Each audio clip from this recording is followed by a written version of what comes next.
चाय जिसके आदी हैं, और चाय हमको मिला है। आलू और चाय दो ऐसी खाद्य पदार्थ हैं जो अंग्रेज़ों द्वारा मिला गया है। और चाय की नशा सबसे खतरनाक नशा हमारे इंडियनों के पास है, क्योंकि दुनिया में भारत को छोड़कर कोई ऐसा देश नहीं है जो चाय में दूध डालकर बनाता हो। चाय बिना दूध का ही बनता है और उसी में उसकी शुद्धतम गुणवत्ता होती है।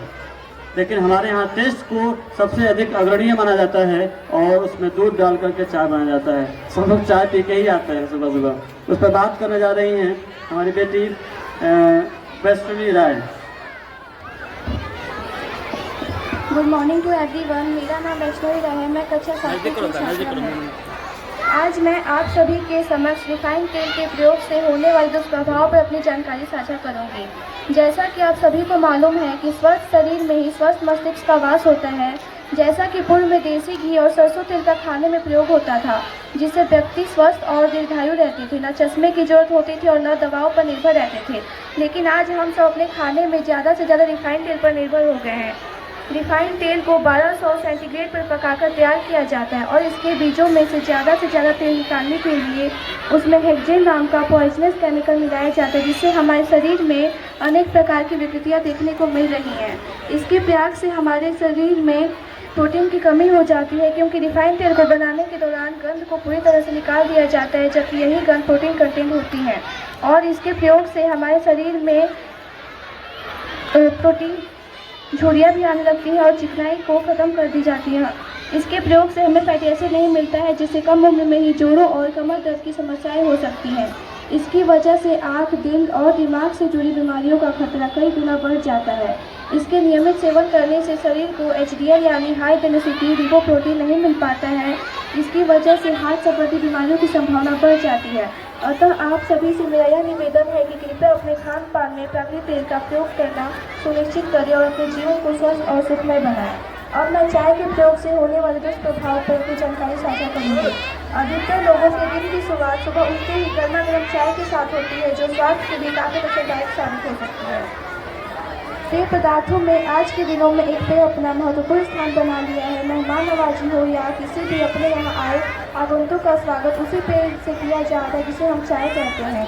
चाय मनुष्य के जीवन का एक ऐसा हिस्सा बन चुका है कि जिसका वर्ण करना भी कठिन हो जाता है।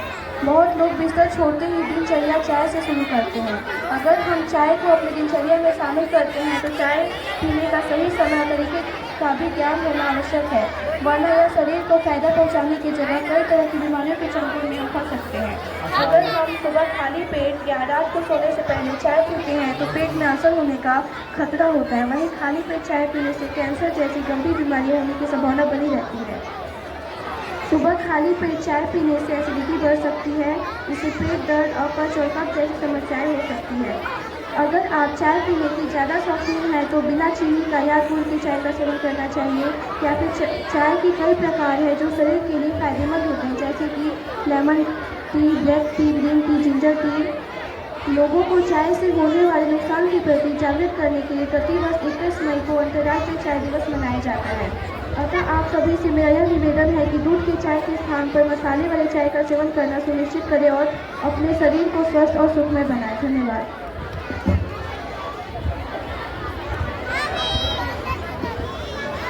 बहुत बढ़िया बेटा। चाय अगर पीना ही है तो मसाले से बनी चाय को हम पी सकते हैं। इसमें दालचीनी, काली मिर्च, अदरक, अजवाइन और बहुत सारी मसालों को मिला करके हम चाय बना सकते हैं। वो काढ़ा नमक हो, काढ़ा तरह बन जाएगा और हमारे लिए फायदेमंद भी होगा। नेक्स्ट एक बहुत ही बढ़िया टॉपिक है दिनचर्या। दिनचर्या पे बात करना आएगी हमारी बेटी वैष्णवी यादव। दिनचर्या हमारी सबसे बेटर होनी चाहिए। दिनचर्या में सुबह से लेकर शाम तक के बीच में जो हमारा खान पान है, जो हमारा रहन सहन है, जो हमारी टाइमिंग है, खाना खाने के कितनी देर बाद पानी पीने की ज़रूरत होती है, कि कब हम आराम कर सकते हैं खाना खाने के बाद और कब हम आराम ना करें। जैसा कि मैं बताना चाहूँगा कि दोपहर का जो समय होता है, क्योंकि हम लोग स्कूल में रहते हैं तो दोपहर में हम रेस्ट नहीं ले सकते हैं क्योंकि हमारी मजबूरी है। लेकिन शाम के समय में जब हम खाना खाते हैं तो रेस्ट करना ही नहीं है। सोने से 2 घंटा पहले खाने का विधान हमारे वैदिक चिकित्सा में है। तो इन विषय पे बात करेगी Vaishnavi Yadav. Good morning to all, myself Vaishnavi Yadav from class 8 है। मेरा टॉपिक है दिनचर्या। It means our daily routine. बहुत से लोगों को हम बिना उसकी दवा खाए केवल उस प्रकार हम अपनी दिनचर्या में सुधार और परिवर्तन करके उन लोगों को ठीक कर सकते हैं। इसका मतलब अगर हम अपना दिनचर्या स्वस्थ बना लें तो हम और हमारा शरीर भी स्वस्थ बन जाएंगे। तो हर व्यक्ति को अपनी दिनचर्या स्वस्थ और अनुशासित करनी चाहिए ताकि वह अपना जीवन सही तरीके से गुजार सके। हमारी दिनचर्या की शुरुआत होती है प्रातःकाल से। तो हमें सुबह हमेशा सूर्योदय से पहले यानी 5 बजे तक उठ जाना चाहिए, क्योंकि ये समय हमारे उठने के लिए सबसे सही समय होता है, खास करके विद्यार्थियों के लिए, क्योंकि इस समय हमारी प्रकृति बिल्कुल शांत और तरोताज़ा रहती है। तो ये समय विद्यार्थियों के पढ़ने के लिए सबसे उचित समय माना जाता है।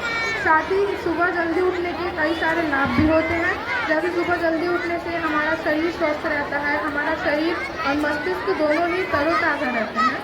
आजकल लोगों की आदत सी बन गई है कि सुबह उठते ही सबसे पहले फ़ोन खोलते हैं, जो कि हमारे आंखों के लिए बहुत ज़्यादा नुकसानदायक होती है, क्योंकि जब हम सोते हैं तो हमारी आंखें उस समय आराम कर रही होती हैं, और जब हम सुबह उठने के बाद फ़ोन खोलेंगे तो फ़ोन से आने वाली लाइट जब अचानक हमारे आंखों पे पड़ेगी, जिससे हमारे आंखों पे बहुत इफेक्ट पड़ता है।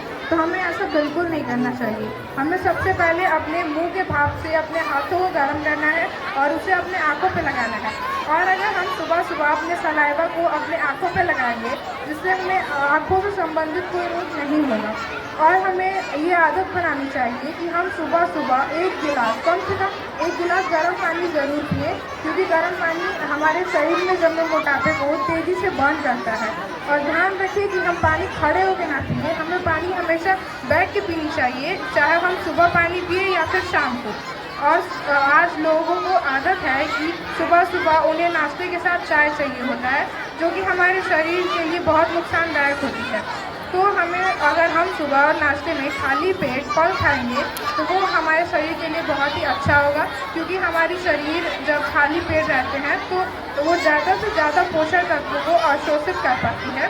और हमें सुबह दूध नहीं पीना चाहिए, क्योंकि खाली पेट दूध पीने से हमें गैस और कब्ज जैसी समस्या हो सकती है। हम दोपहर के भोजन के साथ दही, मट्ठा, लस्सी, कुछ ऐसी चीज़ों का सेवन कर सकते हैं, क्योंकि खाना खाने के बाद जब हम दही खाएंगे तो दही हमारे भोजन को पचाने में हमारी मदद करेगी, जो कि दही जैसी चीज़ें हम सुबह और शाम को नहीं खा सकते, क्योंकि उससे हमें कफ और सर्दी जैसी समस्या होती है। हम रात के खाना हमेशा 2 घंटे पहले, सोने से 2 घंटे पहले खाएं, क्योंकि जब सूर्यास्त के बाद हमारा डाइजेस्टिव सिस्टम अच्छी तरीके से काम नहीं करता है, तो हमारा खाना सही तरीके से पच नहीं पाएगा। और हम खाने के बाद दूध पी सकते हैं रात को। हम खाते समय कभी पानी नहीं पी सकते, क्योंकि वो हमारे डाइजेस्टिव सिस्टम को असर पड़ता है। तो हम खाने के 1 या फिर 1.5 घंटे बाद पानी पी सकते हैं। पर अगर हमें लगे कि हमें बहुत प्यास लगी है या फिर हमें खाना अटक रहा है, तो हम 1 या 2 घूंट पानी पी सकते हैं। तो कुछ ऐसी चीज़ों को हम अपनी दिनचर्या में शामिल करके अपनी दिनचर्या और शरीर को स्वस्थ बना सकते हैं। धन्यवाद। बहुत बहुत धन्यवाद। टाइम एज ए मेडिसिन कहा गया है। समय के साथ खाना खाना दवा की तरह होता है। अगर हमारी टाइमिंग सही है तो टाइम एज ए मेडिसिन काम करती है और हम स्वस्थ रह सकते हैं।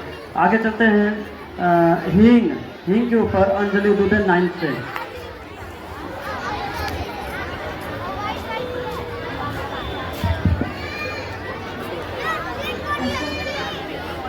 Good morning everyone. Myself Anjali Dubey from 9D. Today I am here.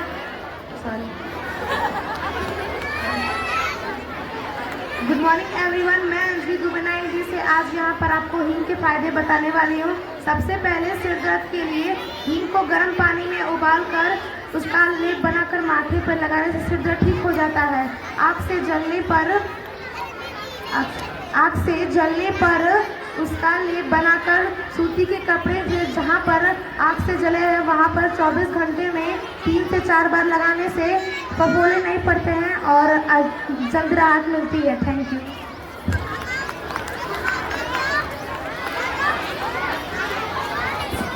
बहुत बहुत धन्यवाद।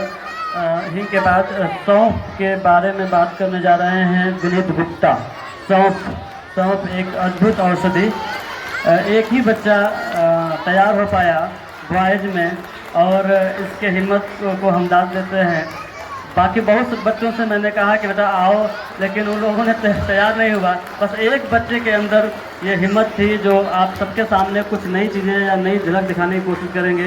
विनीत गुप्ता सौंफ के ऊपर ना क्लास 9 से। Good morning everyone. My name is Yusuf Gupta.